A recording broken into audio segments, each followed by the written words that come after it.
What's up, everyone? Welcome back to another review, and this time we're taking a look at Survival of the Dead, the sixth and to date final installment into the Living Dead franchise. The film is once again written and directed by George A. Romero, and it should be noted that this is the final film that George Romero made before his death in 2017. So, Survival of the Dead, I guess you can look at it as sort of an epilogue to George Romero's career in a way. His last movie was bookended with the genre that he basically started, which is the zombie genre. The zombie genre. So, with all that being said, let's just go over this movie as quick as possible, and I'm going to give my thoughts on Survival of the Dead. When all said and done, I thought Survival of the Dead was okay. I think the movie has an interesting concept, but it doesn't really do much to play with that concept. The whole idea of a feuding family that's heavily inspired by the Heffields and McCoy happening during the backdrop of a zombie apocalypse was a very interesting and intriguing concept that I don't think George Romero fully explored in this movie. Just because you get scenes of it, and just because you get characters talking of it, I don't necessarily think he did a good enough job at actually making it more of a center, more of a focal point of the film. To me, this movie is trying to juggle too many different storylines. He's trying to juggle this family feud story, and he's also juggling this other story with a bunch of army soldiers that go AWOL.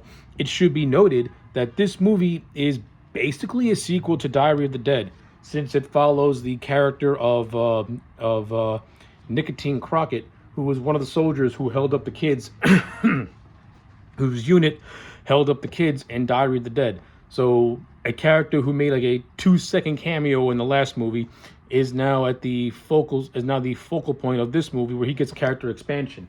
And I'm just gonna say this: I think Alan Van Sprang put in a fun performance in this movie. I thought he was gleefully over the top. He got a lot of his scenes got a chuckle out of me. And yeah, that's basically it. The character of Crockett doesn't really stand out as much. Aside from Alan Van Sprang giving him some charisma, he's just like some army guy. He has some moments of humanity here and there, but I overall didn't really find him or his unit interesting. I think the soldiers are the least intriguing part of this movie. The most intriguing aspect to me was the family feud stuff with the Muldoons and the O'Flynns. I thought the two actors who played the heads of the feuding families were actually the best parts of this movie. I liked their performances a lot, and the whole concept of these feuding families living on Plum Island in Delaware and basically acting like they're in the Old West. That's an intriguing concept. Like the concept was intriguing. The execution was it was lazy. Like, you can tell this movie was lazy in terms of the way it was executed. Survival of the Dead is going to go down as, this is the weakest movie out of all the 5 before this. Survival is the weakest movie, and probably to me the most frustrating movie, because it had ideas that I wanted to see more of. Instead, Romero is wasting his time with these soldiers. He's wasting his time with this kid who joins these soldiers, and none of these soldiers are interesting to watch on screen.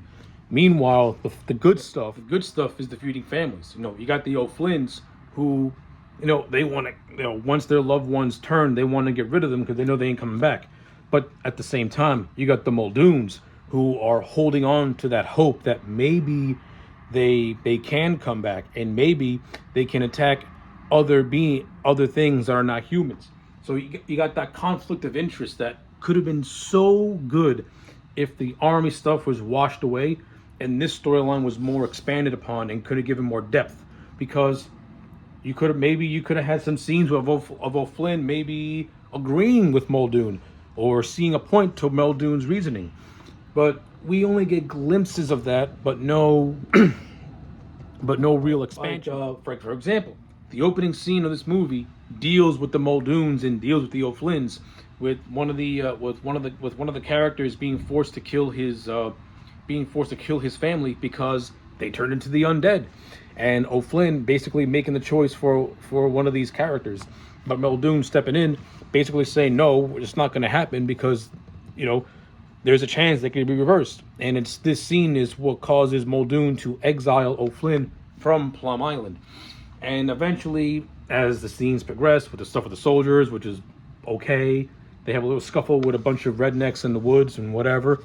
This is where they come in. This is where they pretty much meet some kid who gets indoctrinated into their group. And then they go to this pier that O'Flynn has been staying in 3 weeks prior from the events of the opening prologue. And this scene is actually mildly entertaining with the whole stuff with the pier and one of the soldiers having to swim across to get to a ferry boat because the soldiers find this truck full of cash and they obviously confiscate it. Eventually, O'Flynn ends up joining the soldiers and he leads them to Plum Island, which is where the second half of the movie starts, in which it basically turns into a Western in a way. But a very underdeveloped Western that sets up some good ideas, but doesn't really fully pay them off in a satisfying way, at least for me. We learned that O'Flynn actually has twin daughters, with one of her daughters being turned into a zombie, while the other daughter is running around Plum Island. And the other daughter is the one that we saw at the opening of the movie. I think her name was Janet, and she has a twin sister that no one could tell apart. It's actually her twin sister who is being held by Muldoon, and basically Muldoon is doing whatever he can to try and get one of the zombies to attack animals, so that way he can prove to O'Flynn that there's a chance for them to come back, there's a chance for the zombies to come back to a more human side. As I mentioned, a good concept that's not really fully explored in a very satisfying way, to me at least. Now that we don't really get a deep enough history into the conflict between the Muldoons and the O'Flynns. Like, I think the character of Muldoon, he does explain it a little bit to one of the soldiers, but it's not really fully expanded upon, and it comes across as quick exhibition, so we don't really get a good history of it all. It's more along the lines of, these guys have been feuding since the schoolyard, and that's basically it. They don't like each other. Like, we never get a reason as to why they don't like one another, and that was also very, very frustrating. But with that being said, there are a couple of things that I do like about this movie. For example, I do like the ending after both Muldoon and Flannery are turned into zombies. They still have beef with one another. You got the two characters, against a big giant mover, shooting empty guns at each other, and they're dead. Like, even in death, these two still don't like each other, so I like that part. As I said earlier, even though I don't think all the army soldiers are any good, I do like their camaraderie, and I do buy them as having like this almost like a weird kind of family vibe going on with them. Like, at least the soldiers, they work well off of one another. Like, the actors do a decent job at working well with one another. So I'll give it that. Some of the special effects in this movie look decent, and then you got some scenes of CGI which look absolutely shit. The two scenes that stand out that look like shit, there's this one scene where Crockett sees a bunch of severed heads on spikes, and the CGI is absolutely dreadful. It looks like someone copied and pasted. That's how bad it looks. And then you have another bad scene where he kills a zombie with a grenade, and the zombie's face lights up, and it looks absolutely shit. And that moment is really saved when Crockett lights up a cigarette with the flame. It's stupid, it's silly, and it's dumb, and it kind of makes the movie feel tonally confused. Like, there are moments where this movie has moments where it's telling a very mature story with the family feud, and then you get just these stupid, dumb, silly moments, and it doesn't work with me. Like, it doesn't work as dark comedy. It works as something that's just in there for the sake of being in there. Like, again, survival is like diary. It shows the cracks in George Romero's direction. It shows that, his age is starting to catch up with him, and that he just doesn't have anything new to bring with the table. So you have moments where it's almost becoming self-parody in a way. And maybe this movie could have worked better as a self-parody. I don't know. But yeah, like, you got some off-putting moments like that kind of drags the tone down. And at the end of the day, you do got characters that, aside from the Muldoons and the O'Flynns, there's really nothing really all that interesting. There's not really a central lead that you follow all throughout this movie. I guess you can make a case for Crockett and O'Flynn, but again, that's pushing it. They don't really hold the movie together. It's just their stories that hold it together, at least. And you got some other side stories that are okay. I mean, you got this one side story of this character called Cisco trying to get in bed with this other character named Tomboy, where the movie says it without saying it, that she's not into him because she's into another gender. And so you got that. That's whatever. Didn't hinder me nor bother me, but I do like the payoff. I do like the payoff when Cisco would rather die instead of turn, and I like how it's Tomboy who pulls the trigger. Like, it kind of plays up this friendship that these two characters had. So I did like that. I thought that was actually well done. What else? Oh yeah, some of the zombie effects, some of the makeup on the zombies looks okay. Nothing really all that